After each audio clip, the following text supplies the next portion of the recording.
Sino nga ba si Bronny James? At gaano ba siya kalakas maglaro ng basketball? Si Bronny James ay anak ni LeBron James ay nagpapakita ng galing sa kanyang laro sa basketball. Si Bronny James ay isang magaling na manlalaro ng basketball na may taas na 6 na talampakan at 1.5 pulgada.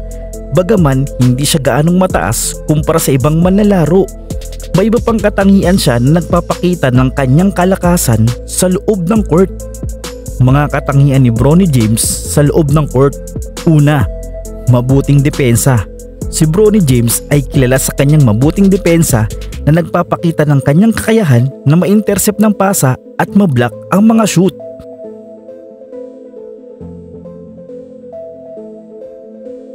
Ikalawa, mabuting shooter. Siya ay may kakayahan na mag-shoot ng mabuti lalo na sa mga cut and shot situation. Ikatlo, mabuting ball handler. Si Bronny ay may kakayahan na mag-handle ng bola ng mabuti na nagpapakita ng kakayahan na mag-create ng mga pagkakataon sa loob ng court. Panghuli, mabuting team player. Siya ay kilala sa kanyang kakayahan na mag-usap sa kanyang mga teammate at magbigay ng mga assist. Sa kabuuan, si Bronny James ay kilala sa magaling na manlalaro ng basketball na may iba't ibang katangian na nagpapakita ng kanyang kalakasan sa loob ng court. Ang tandem nila mag-ama, ang tandem nila LeBron James at Bronny James ay nagpapakita ng magandang potensyal at pagkakaisa sa court. Si LeBron James ay isang veteranong manlalaro na may napakalaking kaalaman at karanasan, habang si Bronny naman ay isang batang manlalaro na may napakalaking potensyal at pagiging agresibo nito sa loob ng court. Mga pakinabang ng tandem. Una, magandang kombinasyon ng karanasan at kabataan.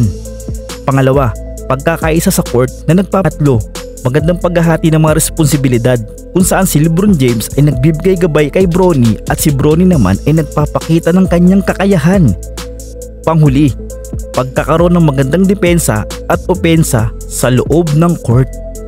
At ito naman ang kanilang mga tungkulin sa loob ng court. Magandang liderato. At ito naman ang tungkulin ni Bronny sa loob ng court.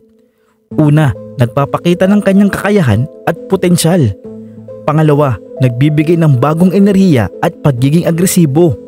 Pangatlo, nagpapakita ng kanyang kakayahan na mag-adjust sa mga sitwasyon. Kung kakalimutan mag-like, mag-share, mag-comment at mag-follow po sa aming Facebook page at YouTube channel. Maraming salamat at God bless all.